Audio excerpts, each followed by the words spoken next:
What's up, everyone? How's it going? Welcome to another stream.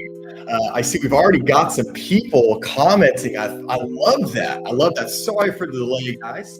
Normally we can get me started at 6:30, but business is business, and I had to help a client who works until 6 o'clock. We had to have a conference call. We're working on getting their offer. Actually, we're working on getting an offer accepted on their property, and then they're buying another house. So we wrote an offer on the new property. And there's a lot of logistics that go into that. I'm not going to bore you with all the details, but we got everything hammered out, and we're still starting the stream just a little half hour behind. So today we are talking about how messed up America's housing market is. I know we've been kind of beating this topic to death recently, but there was a really good CNN little 4-minute video. It just kind of summarized very succinctly kind of what the problems are, kind of what's the issues plaguing the housing market. So we're going to take a look at that video. Now, normally, if you guys follow the stream, when we do a video reaction, we usually do that towards the end, but not tonight. We're actually going to start with the video tonight. Then we're going to go into a video that's going to talk about two factors that we think could possibly unlock the housing market, if I can get that article to not be paywalled, because I think it might be paywalled. But if it is, we have another one that we're going to talk about, the Fed rate cuts and the implication that is going to have. So without any further ado, we're going to get this out of here.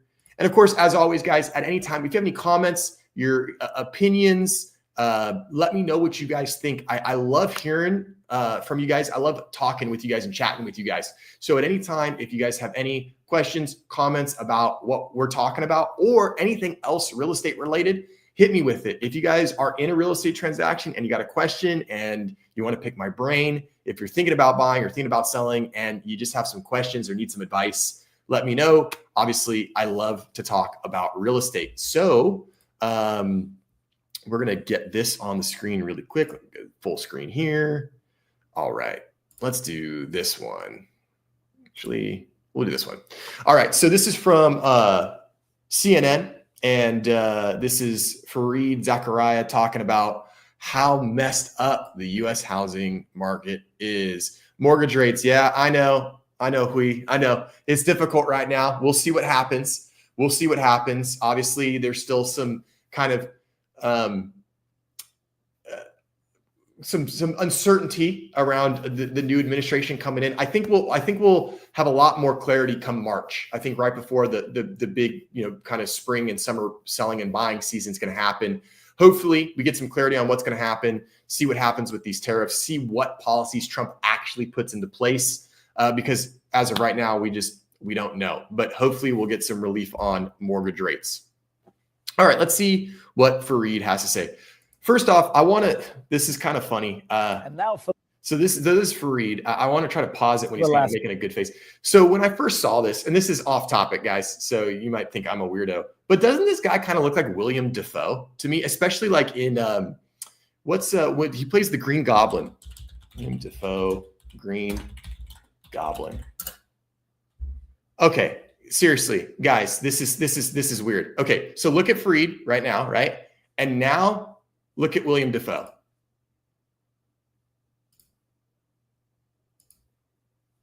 Guys, am I the only one that's seeing this? I feel like this is like they're doppelgangers, right? I don't know. It's Willem. Oh, it is Willem. You're right. Okay. My wife corrected me as she normally does. It's Willem Dafoe. I learned that today. That's cool, isn't it? Right? Okay. See, I'm not the only one. Right? I feel like there's even more than just the eyes. They're at least cousins. Definitely. So yeah. No home for you, Peter Parker. Yeah, the Green Goblin of real estate, right? Zapping interest rates. That's great. All right. With that aside, I made that. I saw this. I was like, who does this guy look like? Oh, it looks like Willem Dafoe. All right. There we have it. They're at least cousins. I love that. Okay. All right. Enough horsing around, everybody. We're having too much fun. Let's get into see what Fareed has to say about how screwed up our housing market is. Let's go. Look, The economy is booming, and everyone knows it, except for the American people. So begin. All right, I'm gonna stop it right there. That's a really interesting. I'm gonna go back just in case people. There we go. That's it. It's kind of an interesting statement to make. It's funny because I know what he's saying, and we've heard about this before. We've heard all sorts of government agencies, economists, financial institutions, all say, "Oh man, the U.S. economy is doing so good." I mean, Biden and Harris kind of hung their hat on that during the election. Oh, look, the GDP is so great, and the unemployment's so low, and oh my gosh, the economy is doing so well. And then you turn around and you ask, your friend, your neighbor, your coworker, hey, how do you feel about the economy? Like, are you feeling good about it? And everybody's going to give you the exact same answer. Everything is really expensive. It's very interesting. The economy is booming. Everyone knows it, except for the actual American people, where they feel like, man, this economy booming, nothing is booming. The economy is not booming. We feel like the belts are tighter than ever. We feel like stuff is more expensive than ever. Homes certainly are more expensive than ever. Insurance is more expensive than ever. So, this is just an interesting way to kind of open this up. And again, I wanted to watch this video because this is a really good summation of where the housing market is and why we're here, and sort of the housing market as it's been over the last 3 years. All right, Hui, what do you got for me? Between politicians and people around me, I trust the latter because it includes myself. I'm right there with you. I completely agree with you. I don't know. I don't think it's ever a good day to trust a politician. That's just my opinion. I'm sure others will differ with me, and I don't care who the politician is. If you're a politician, I don't know. I'm suspect of that. All right. Let's keep going. People. So begins a working paper from earlier this year by Larry Summers and 3 colleagues. They set out to explain why, despite moderating inflation and other strong economic indicators, Americans felt so gloomy about the economy. That negative sentiment, of course, helped Donald Trump win in November. And it's absolutely true, right? Because that's what we talked about. We were talking about how, Biden and Harris kind of hung their hat on, look how great the economy is. And Trump was like, they say it's great, but how do you all feel about it? And it probably is one of the reasons that he was able to secure the election and is going to go back into the White House. And it's just interesting because it's been beat to death. The economy is good. And then you turn around and you're like, I can't afford anything. And Donald Trump really capitalized on that. And now he's going to go back to the White House. It's wild. The economists argue that too much attention has been focused on inflation, the cost of goods and services, and not enough on interest rates, which is essentially the cost of money. Inflation has come down a lot since the 2022. Okay, so that's really important. A little thing. A lot of people don't realize that interest rates are the cost of money. And a lot of times people go, well, what do you mean the cost of money? What does that mean? And the cost of money is this is gonna sound stupid, it's the interest rate. And so what we mean by that is if you were to take a loan for $100, right? And let's say the interest rate is 10%, and you go, okay, so for every month I don't pay the loan back, it's gonna be another $10, so it's gonna be 110, and then it's 10% of 110, so whatever that is, $10.10 or whatever. And that's the cost of money. I have to pay, I'm taking a loan for $100. I'm going to pay it back next month, but I have to pay 110 back. Okay. Well, if that interest rate is higher, and let's say that interest rate goes from 10% to 20%, now that loan costs you $120. If that interest rate goes down and say goes to 5%, now that money got cheaper for you to borrow because it's only going to cost you $105. So when we say the cost of money, that's what we're talking about. And some people, according to this video, this report, they're saying that we have paid too much attention on inflation, and that has now taken over the purview, the attention of the Fed and the economy and the government and the financial institutions. And in reality, we need to worry more about the interest rate. And they do have some great graphs here that help illustrate that. So stay tuned. Pay attention, get those notes out. There might be a quiz at the end of this.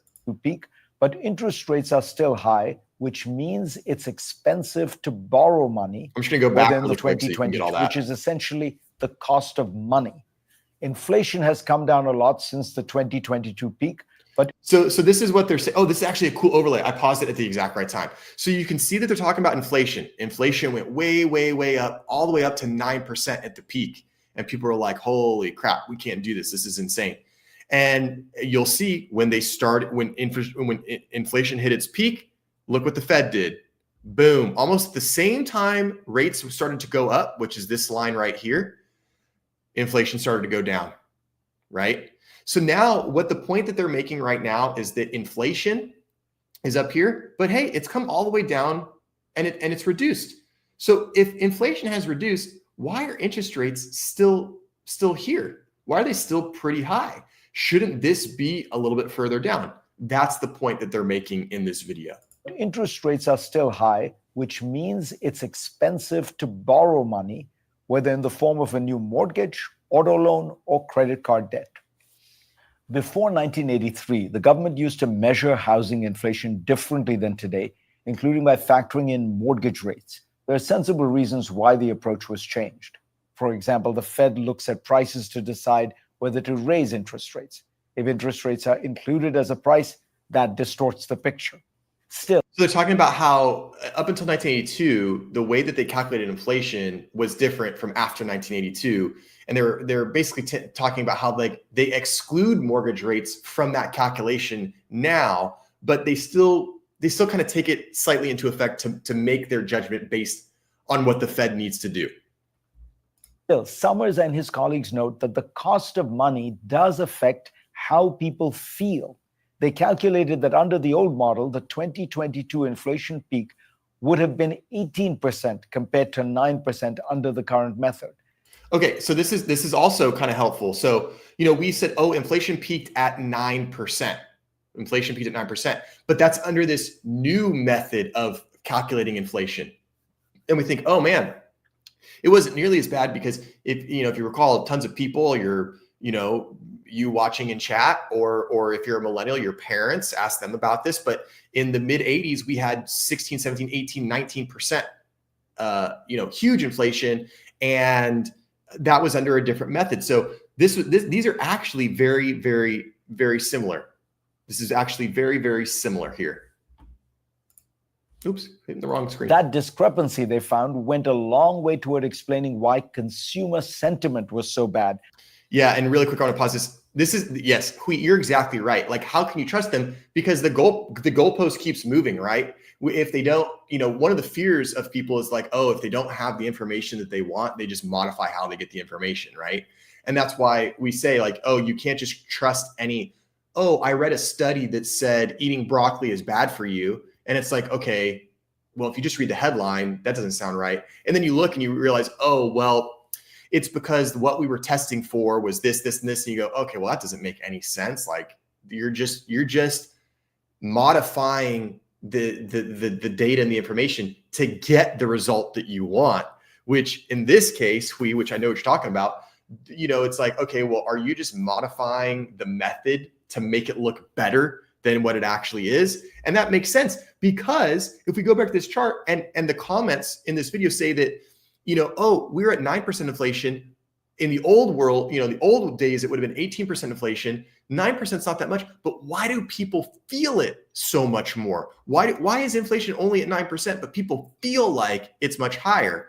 And that's because in reality, it is higher. People are feeling this amount of inflation, but the government modified it to show this amount of inflation. So yeah, I absolutely, I get, yeah. Thank you. We get each other. All right, let's continue. A long way toward explaining why consumer sentiment was so bad, much worse than would otherwise be expected in a strong economy. Interest rates aren't the only problem for people who want to buy a home today. Home prices are hovering around record highs. Housing is, in fact, the biggest contributor to stubborn inflation. This week, overall, that's another interesting point. We talk about how inflation is just sticky, right? So you've probably heard that term. They go, "Oh man, inflation, it's just so sticky. It's sticky. It's hanging around it." When we say inflation is sticky, we're basically saying it's hard to get rid of. It's sticking to our fingers. You try to throw away that piece of gum, and you can't get rid of it, right? That's what inflation, that's sticky inflation. And part of the reason that we have that right now is because one of the biggest contributing factors to inflation is the cost of housing. And the cost of housing isn't just the cost to buy a home or interest rates or any of that. It's everything. It's the cost of money. It's the cost to buy a home. It's the cost to rent. It's the cost to move. It's the cost of insurance. It's the cost of utilities. It's all of those things. It's all of those things that make up the housing expense. So when that is all so high, it artificially keeps that inflation number. Well, I shouldn't say artificially, because it is keeping the inflation number high. And when that inflation number stays high, interest rates stay high. So it's kind of a negative feedback loop where it's like, oh, well, the prices of houses stay high, so that increases inflation. And when inflation goes up, we need to increase interest rates, but then that makes houses more unaffordable. And this is why we have titled the stream with America's Messed Up Housing Market based on this video, because it's still a little bit screwy. Now, like we talked about last week, it's going to get a little bit better heading into 2025. We're going to see a little bit of relief, but only for existing homeowners. The first-time home buyers are still going to have to walk uphill in the snow with no boots on, in a blizzard, and in negative 20-degree temperature. It's going to be a long uphill climb for the first-time home buyers. Biggest contributor to stubborn inflation. This week, overall inflation came in at 2.7% using the modern method of calculating. If you exclude housing, that shrinks to 1.6%. There's a puzzle here. Okay, I want to go High back. Shrinks to. So this is huge. This is huge, right? Because the Fed goes, oh, we really want to see that target 2%, target 2%, 2% inflation, target 2%. If we removed housing from the inflationary report, it would be at about 1.6, 1.7%. So if housing wasn't so incredibly expensive, wasn't so inflationary, we would be right where we need to be. And this is why you're going to see some people start to call for lower mortgage interest rates. But it doesn't work that way. You don't just get to call for lower mortgage interest rates and they come up. It doesn't work that way. But it's just interesting to see that, our inflation is, kind of in this 2.8, 2.9%, nearing 3%. But if we excluded housing, we would be below 2%, which is the sweet spot. Hey, Cackleberry, how you doing? Thanks for joining. Always good to have you in the stream. Hope you're doing well up in the mountains. Hitting me, I may not remember it, but I don't recall the prices of everything going up so much and so fast in the 80s as they have the past couple of years. You know what? I can't comment on that because I was not around in the 80s, but I agree. Never in my life have I ever, I was born in 1989. I just turned 35 3 days ago. And never in my life have I ever recalled feeling like things got so expensive so quickly as they did in the last about 2 years or so. So I agree with you. I get that the acceleration of the last few years is huge. I can't comment about the 80s because I wasn't around, but I wouldn't be surprised because we just fundamentally have a very different federal economic policy than we did, right? In the 80s, we had much less debt. Now we have just a ton of debt everywhere in terms of, as a nation, federal debt for the government. So that might have something to do with it as well. Innovative. Using the current core inflation equation that excludes volatile fuel and energy, Joe Biden is. All right, Innovative. You have won the stream today. That is hilarious. I love that comment. That was great. I wish I could give you a gold star, or so I can star this comment. This is hilarious. That's great. That is great. Kudos to you. I wish I had the clapping sound effects. Here, I'll give you a round of applause for that excellent joke. Joe Biden is 36 years old. Oh, you're older than me. Yay. Oh, man, you're making me feel old. I was already worried about turning 35. And I don't need anybody rubbing it in my face that they're younger than me. Thank you. Thank you for the well wishes, Cackleberry. I appreciate that. 89 is the best year to be born, obviously. Obviously, by far, 89 is the best year. We's loving the comment as well. Absolutely. Innovative. You get the gold star for that one, brother. That was good. All right, let's march forward here. 1.6%. There's a puzzle here. High home prices come when too many buyers are chasing too few houses. Supply and demand. We've been talking about this, right? We've been talking too few homes for too many home buyers. And it's funny because this is when the crash bros will be like, "Oh, Joe, but there really is inventory and they're just hiding it. They're hiding the inventory. They're suppressing the inventory." And it's like, okay, well, people want to buy. If you were in the business of selling homes, why would you want to suppress the inventory? Like, sell your product. The longer you hold on to your product, the more money the more your overhead gets eaten into. So we know there is a very, very clear supply and demand issue. When mortgages get more expensive, that should dampen demand for buying a house, which should cause the prices of houses to drop. So why aren't high interest rates driving down home prices? This is the $100 billion question. And when we did see a decrease in mortgage, or when we saw an increase in mortgage interest rates, we all thought, well, at least that means homes should get more affordable. The prices should come down, but they didn't.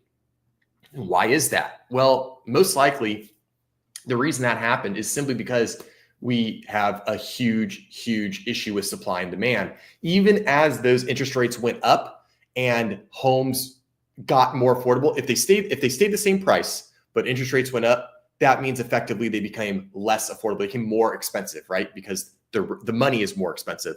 So you'd think that when interest rates go up, those home prices would stop accelerating and they would hold steady or maybe even tick down a little bit, but they didn't. They did the opposite. They kept accelerating.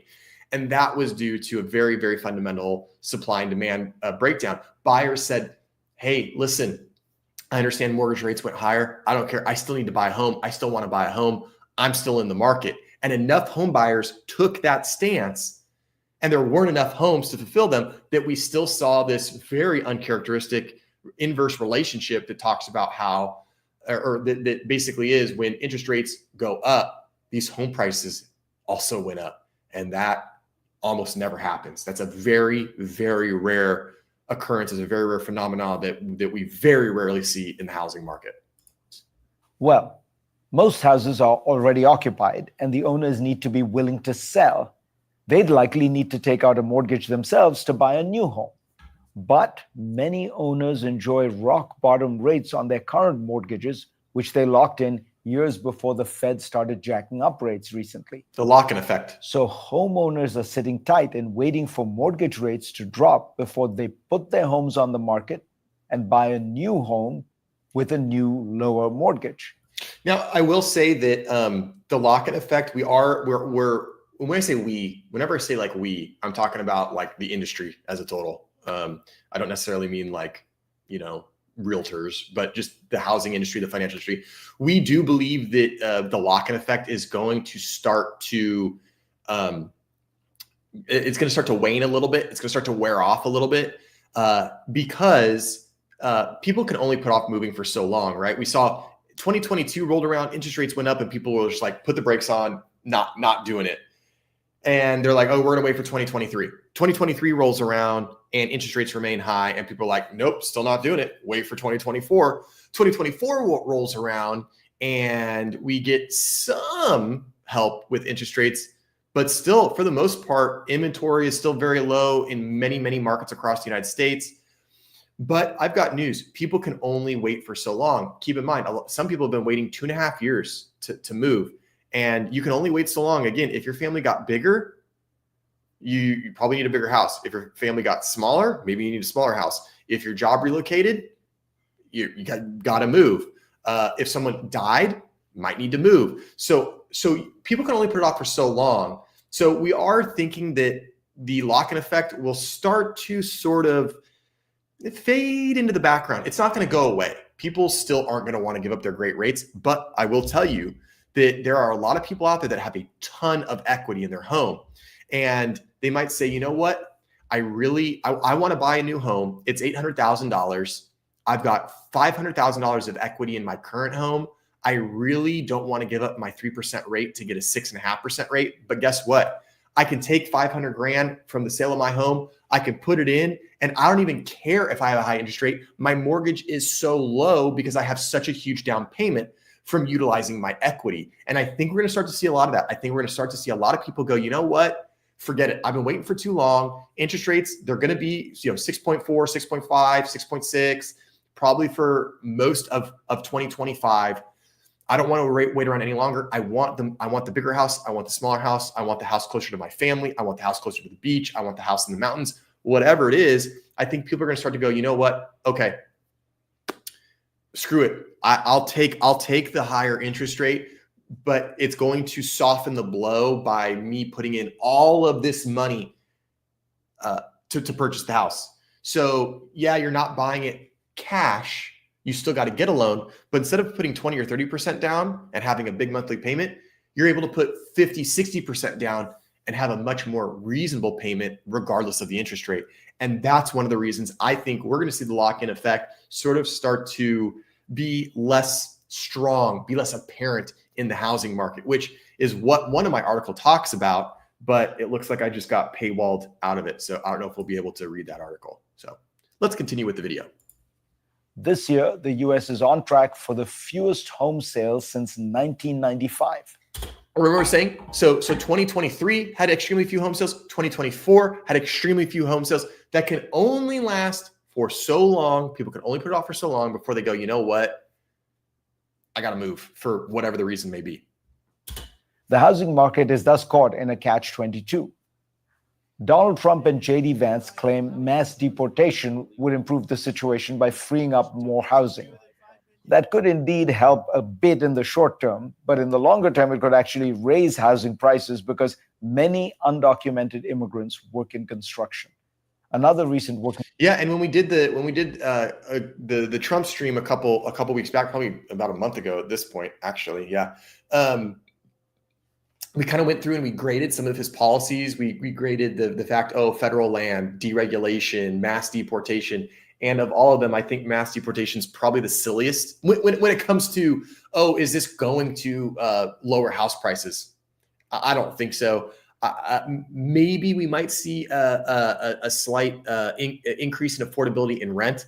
But I got news for you. Most illegal immigrants aren't, coming to the country, here for 2, 3, 4, 5, 6 years, and then I'm buying a house. You can buy a house as an illegal immigrant in California. It's very, very, very, very difficult because your interest rate's much higher, and you got to have a lot of money. And most illegal immigrants aren't coming to this country if they're loaded with cash from their home country. So I don't think that mass deportations are going to, unlock the housing market. Maybe in some very localized markets, like maybe some like border towns, like maybe some areas of Texas, maybe, but even then, I don't think so. So I think that the idea of mass deportations having a actual quantitative positive effect on housing prices, no, I don't think it's going to happen. And I agree with what he said. I think it actually could make houses more expensive in the long run because many of our construction and home building laborers are undocumented. So if we kick them all out, who's going to build the homes, which we desperately need? So I don't think deportation is going to do it. We've got some other comments here. In the 1970s, Nixon had an inflation problem. At the time, he attempted price controls and it failed miserably. Yep, we know that you try to control pricing, you try to fix prices, you try to tell people this is the max you can pay, it backfires. I mean, I don't want to say that that's, communism, but like it's got a hint of communist sort of fundamentals behind it. And obviously we know that doesn't work, right? I guess inventory will not increase fast enough to slash home prices. Maybe home prices stay rather flat for a few years. That's what I think. I think you're on the right track. I think we're probably more likely to see home prices do this maneuver, or maybe like this slightly upward, maybe just a little bit. But I think the days of the 15, 20, 25% year over year property valuation and property price increases, that's gone. It's gone. I don't think it's going to happen again. And for those of you that timed it and got lucky, congratulations. I don't think I'll hit any bigger lottery ever in my life because I happened to time that run up very well. I bought my first house in 2019. My wife and I fixed it up right before COVID hit. And then COVID went crazy. The prices shot up and we sold that house and we were able to buy a new home with all the proceeds from that house. And I don't think we'll ever see that type of market again. It was the unicorn years for a reason. Thank God the policy is likely to be reemployed in the next 4 years. Yeah, I'm with you there. Yep, we're all in agreement. All three of us are in agreement. No price control policy, please. I'm wondering if my contractor and his crew are legal immigrants.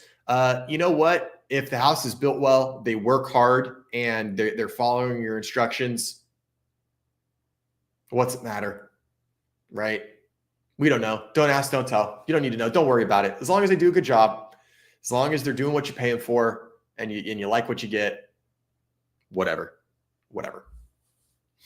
Paper studied a previous large-scale deportation and found that although home prices initially dropped after people were deported, prices soon shot up as there were fewer houses being built. That's my fear. And building more houses really is the only solution to this problem. Yep. But that takes time and money and has become difficult to do in a country where development is tied up by red tape and interest groups. Yep. Okay. So that's a great point. And that's the one thing when we did talk about grading Trump's housing policies, the deregulation thing, I think that could be a real winner.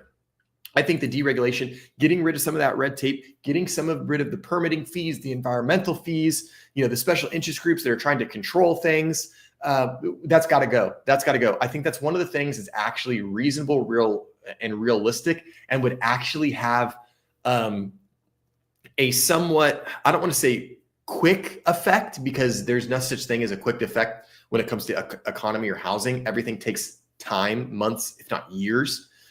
But I think that reducing that kind of the bureaucracy of building a home, the red tape of building a home, I think that's something that would be a huge help for a lot of different home buyers across a lot of different segments of the country.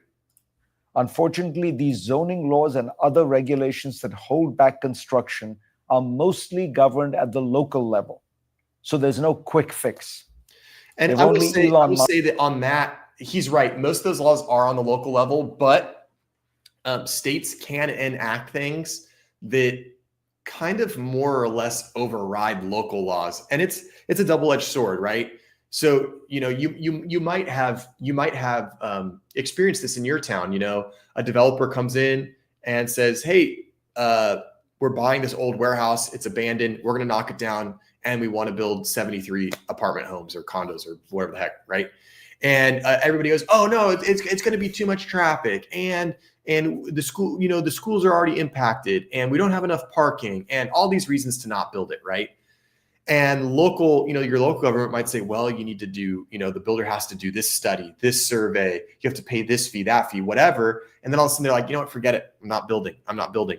Well, the state here in California, my state government said, listen, we're going to pass this law called Builder's Remedy. And basically what it says that if the building that the builders want to build conforms to the zoning and passes basic building codes, local government can't say no. They can't strike it down, which means all you have to do is have the right zoning and pass basic building codes. Builders, they can basically build whatever the heck they want. So I disagree with him in this spot that says, oh, well, a lot of the bureaucracy comes at the local level. It does, but states at the state level, they could implement some changes to basically overrule, or influence those local laws that would help developers build a little bit easier. Eventually, the laws of physics take over. Home prices will fall. You can't sell a product indefinitely at a price no one can afford. That's true, right? The free market, right? That's the free market. Beautiful supply and demand, right? Like if at some point the market will not bear the prices anymore, they will stop buying, and the seller of that product will have to adjust to where the market will support that pricing. It's a beautiful, beautiful thing. We have a lot of equity in our house, about $500,000, but my husband doesn't think houses are worth the price they're asking and won't even consider taking out a mortgage to buy another one. I mean, I don't know. I understand the point I understand where your husband's coming from. I will tell you, I'm not a huge fan of the argument of, I don't think houses are worth the price that they're getting. Well, if the again, it goes back to my last time. If the market is bearing it, then it is worth that, right? What is value? What is worth? Value or worth is what someone is willing to pay for something. So it's hard to say that houses are overpriced or they're not worth it or they're getting more money than they're worth because people are paying it. They're paying it. They're buying it. And maybe they're not worth it to you. Maybe they don't have the value. Maybe you wouldn't pay $800,000 for that house, but just because you wouldn't pay it doesn't mean it's not worth that money. Now, what I will say is, your husband doesn't think houses are worth the price and they're asking and won't even consider taking out a mortgage. I know a lot of older people are against taking out mortgages, and I understand why. They don't want the monthly payment. They don't want the commitment. But if you've got $500,000, and let's say you find a replacement house in Prescott, Arizona, and let's say you find your replacement house in Prescott, Arizona, and it is going to cost you $600,000. Well, take the $500,000, sell the house, put the $500,000 into the new property, and then you only need a mortgage of $100,000. $100,000 over 30 years, even at 7%, is going to be a pretty low monthly payment, right? And you're going to have so much equity in the new house that you can't really default on it because you have equity of $500,000 in a $600,000 house. So I would urge your husband to reconsider taking out a mortgage on a replacement house, assuming you you roll over a lot of that equity. Then I think it's a wise move. Do I think it's a wise move for an older person to take out a new 30-year loan with a 10 or 15% down payment? Probably not. That is probably not a wise thing to do, but every circumstance is different. What if the government came up with incentives to build smaller homes on smaller lots to create a more affordable home? What if, David?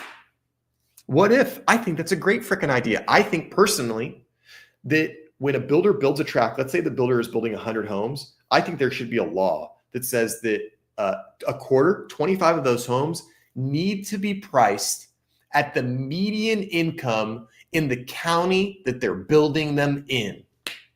All right, did you get that? You guys stay with me on that? So that would be like, hey, okay, we're gonna build 100 homes. 75 of them are gonna be luxury homes. They're gonna sell for $1 million. The county that we're in, the average income to make the 35% affordability threshold, it's a $612,000 house. Okay, well, 25 of those homes need to be $620,000 or whatever it is, right? So whatever that median income price, that median income can support in sales price, 25% of new home builds should be able to afford that price. That's just my dumb idea. I'm not a politician. I'm not a financial guru. I'm sure someone will be able to poke a bunch of holes in my thought, but I don't care. I'm sticking to it.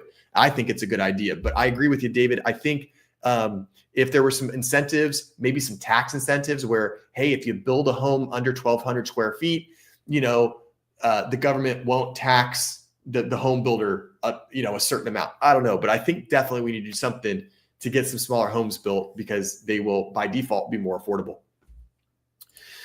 Do you think states like California will join the deregulation effort? Yeah, I do. I do, because California is on this crusade to build a lot of properties. In fact, most cities in California have what's called RENA numbers, which is a certain amount of units that you need to try to build by a certain date.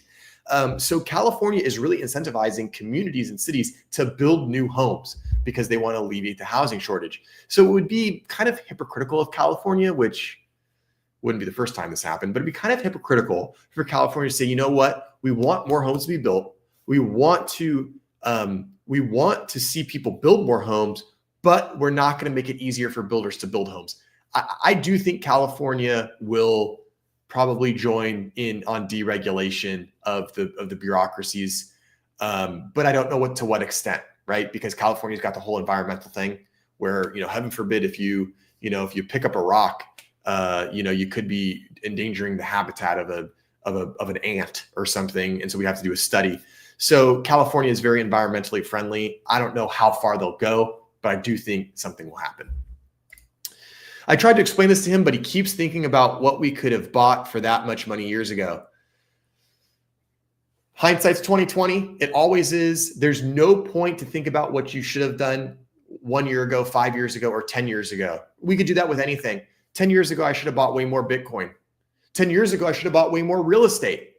15 years ago, I should have bought way more real estate. Hell, 5 years ago, I should have bought way more real estate. We can always Monday morning quarterback. We can always look back and go, oh man, I should have done that. But nothing does you no good. It does you no good. There's no point to think about that because you can't go back and change it.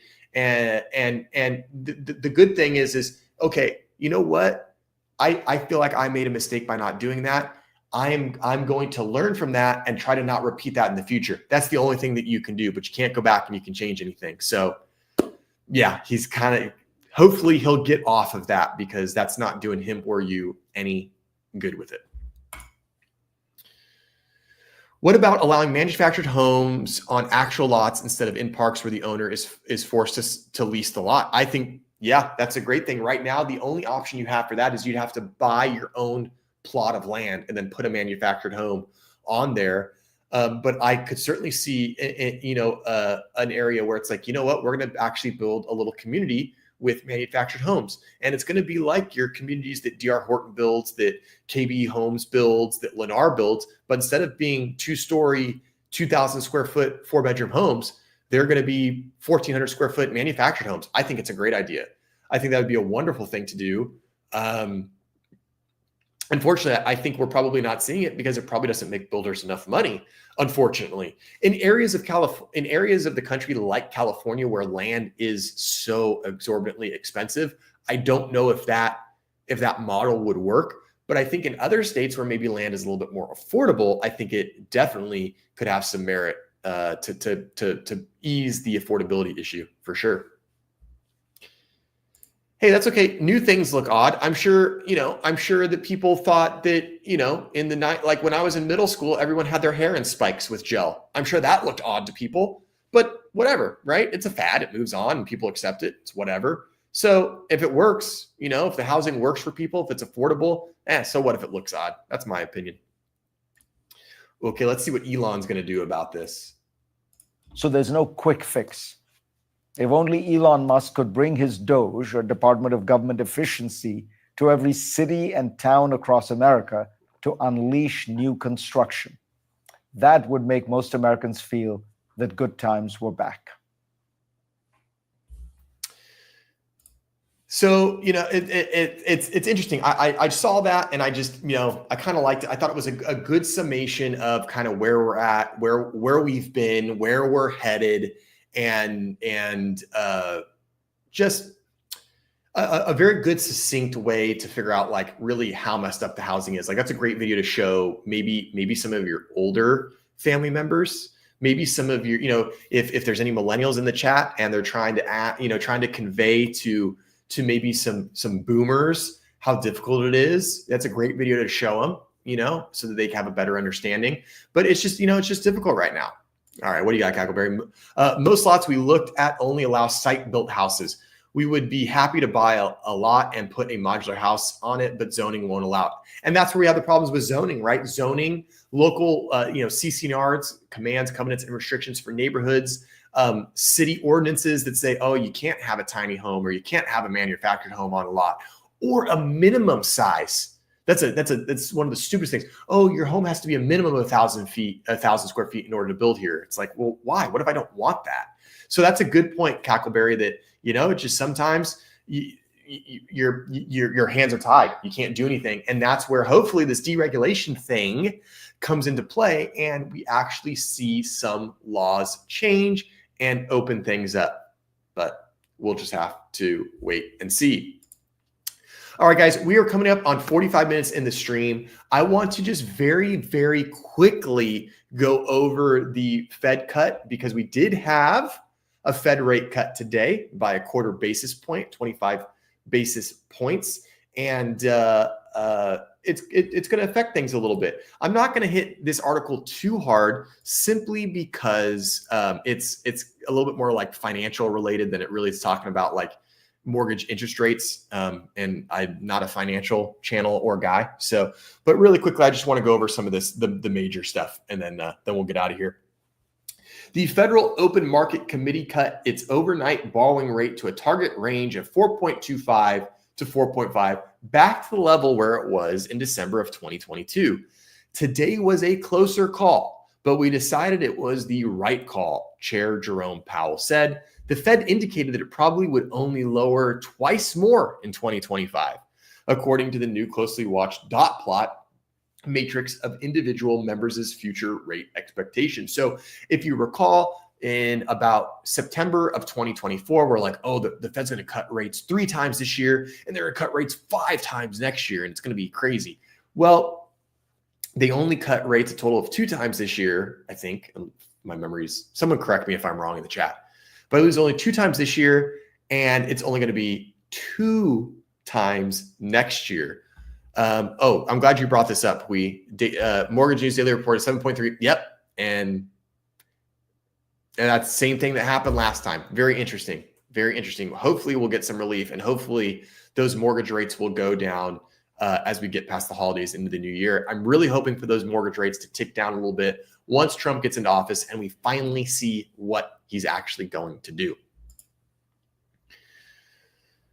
Washington, the Federal Reserve on Wednesday lowered its key interest rate by a 0.25 percentage point, the 3rd consecutive reduction, and one that came with a cautionary tone about additional cuts. So I was right in thinking that I was wrong. It was actually the 3rd reduction of the year. In a move widely anticipated by markets, the Federal Open Market Committee, FOMC, cut its overnight borrowing rate to a target range of 4.25% to 4.5%, back to the level where it was in December of 2022. Though there was little intrigue. Oh, advertisement popped up. Dang ads. Though there was little intrigue over the decision itself, the main question had been over what the Fed would signal about its future intentions as inflation holds steadily above target and economic growth is fairly solid, conditions that don't normally coincide with policy easing. Remember, when economic growth is solid, when inflation is a little bit high, the Fed has to increase rates to slow down the economy a little bit. The economy is just chugging along. We don't want it to get overheated. When it gets overheated, bad things happen. And in order to temper the heating a little bit, they raise rates. So here we can see this is a chart of rate cuts and increases all the way back from July 3rd of 2000 to where we are as of December 18th today. So you can kind of see what's going on, how things are mimicking. So we're sort of mimicking this thing that we had in 2007, 2008 in rate cuts, but we'll just have to see how it continues. This was a very very, very, very calculated step up by about a 0.25 point. This was not quite as calculated, but nevertheless, kind of similar shapes that we've seen here. In delivering the 25 basis point cut, the Fed indicated it probably would only lower twice more in 2025, according to the closely watched dot plot matrix of individual members' future rate expectations. The two cuts indicated slice in half I don't think this is right grammar. The 2 cuts indicated slice in half the committee's intentions when the plot was last updated in September. Some of you didn't proofread the article. Assuming 0.25 point increments, officials indicated 2 more rate reductions in 26 and 27. But I mean, this could change. This could change. And going back to Hui's last comment, 7.13% for the mortgage rate. I think that could be because the Fed said, hey, economy is still hot. We're not going to reduce rates as much as we thought. It's only going to be 2 more times. Potentially that could have made the investors a little bit nervous, the market's a little bit nervous. And that could be part of the reason that we actually saw mortgage rates tick up a little bit. With today's action, we have lowered our policy rate by a full percentage point from its peak, and our policy stance is now significantly less restrictive. True. Chair Jerome Powell said at his post-meeting news conference. We can therefore be more cautious as we consider further adjustments to our policy. Today was a closer call, but we decided it was the right call. Stock sold off sharply following the Fed announcement, with the Dow Jones Industrial Average closing down more than 1,100 points, while Treasury yields soared. Remember, when Treasury yields go up, mortgage interest rates tend to go up as well. Futures pricing pared back the outlook for cuts in 2025, according to the CME Group's Fed Watch measure. We moved pretty quickly to get here, and I think going forward, obviously, we're moving slower. For the second set of the meeting, one FOMC member dissented. Cleveland Fed President Beth Hammack wanted the Fed to maintain the previous rate. Governor Michelle Bowman voted no in November. For the first time, a governor voted against a rate decision since 2005. So some people are like, no, maybe we shouldn't. Maybe we should keep them where they're at. And a lot of this has changed in economic outlook. The cut came even though the committee jacked up its projection for full year 2024 gross domestic product growth of 2.5%, half a percentage point higher than September. However, in the ensuing years, the officials expect GDP to slow down to its long-term projection of 1.8%. If that happens, we could see mortgage interest rates decrease a little bit. So again, they're just talking about some other changes in the economy. Moreover, the Fed will have to deal with the impact of fiscal policy under President-elect Donald Trump, who has indicated plans for tariffs, tax cuts, and mass deportations that all could be inflationary and complicate the central bank's job. We don't know what those effects are going to be. I do feel like that this is a little bit of, I don't know, maybe slanting a little bit because it's a little bit unfair. We don't know what tariffs are going to do, taxes are going to do, or mass deportations are going to do. Yeah, they all could be inflationary, or they could not be, or maybe they don't go through with plans for mass deportation. Maybe tariffs aren't as bad as we thought, and the tax cuts don't have as big of a difference. They shouldn't say, they should just say who has indicated plans for tariffs, tax cuts, and mass deportations. And we don't know how that could affect the market, and it could complicate the central bank's job. But the fact that they just say it all could be inflationary, yeah, anything could be inflationary. We don't know. We just don't know what's going to happen. Normalizing policy, and this just kind of continues on, and that's basically kind of the end of the article. So, the Fed's doing the Fed thing, right? They're just doing their thing. I've said this before. I'll say it again. I don't envy Jerome Powell's position. He has an extremely difficult job. He's under a lot of scrutiny. The current president, Joe Biden, the Biden administration didn't help him out a whole lot by printing a ton of money. Or at least putting out economic stimulus package. The Fed is the one that has to print the money. And he's under huge scrutiny by the Trump administration because he is. So he's got a tough job. He's got to really balance the economy very delicately. And it's a very, very difficult thing to do. And I think actually he's done a pretty dang good job at it. And I'm sure people will disagree with me, but that's what's going on. Hopefully we'll get some better news as we find some stability moving into the spring and summer of 2025. Guys, thanks so much for hanging out. It's been just another phenomenal stream. I will tell you guys, it's so much fun when I get online and I see 3 or 4 people waiting for me to go live. The whole time we've had between 12 and 20 people watching. To the people that always chat, Cackleberry, Hui, David, you're my homie. All these guys, Innovative, all you guys that come in regularly and chat with me. I love and appreciate you. Thanks for hanging out with me. There's not going to be another stream for 2 weeks. So we're 1 week away from Christmas, if you can believe it or not. Hope you got all the presents figured out. So we're not going to be streaming on Christmas Eve or Christmas or the day after Christmas. We're going to take that week off. So everybody take some time, enjoy the holidays and the Christmas season with your family and friends. The Wednesday after is actually New Year's Day. We're not going to stream on New Year's Day. It's a major holiday. I'm sure a lot of people will be groggy from partying the night before. So the next stream will be Thursday, January 2nd. So we'll be ringing in the new year on January 2nd with our first stream of 2025. So I hope you all can be there for that. Guys, thank you so much. Merry Christmas. To everyone, thank you so much. I love and appreciate you. Thank you for spending your time with me on this Wednesday. Have a phenomenal Christmas. I'll see y'all in 2025. Have a good night.